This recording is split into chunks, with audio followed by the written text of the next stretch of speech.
घरात आहे का कोणी? नाही म्हटलं आहे की नाही. आले आज.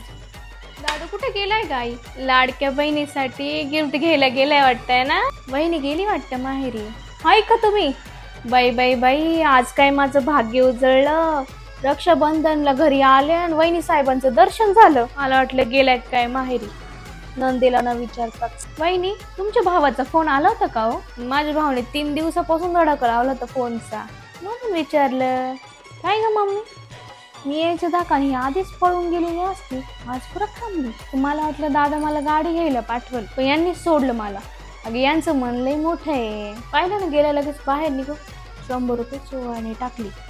स्वतःच्या बायकोच्या भावाकडून शिकावं जरा. 5-5 हजार रुपये ओवाने टाकता, नाहीतर हा चिंगूस. म्हटलं बाई, माझ्या भावाला लय पेढे आवडतात, म्हणून 500 रुपयाचे पेढे घेऊन आले. आणि हा पा मम्मी, तू एक काम कर, तूच मला पैसे द्या, आता मस्त शॉपिंग करते.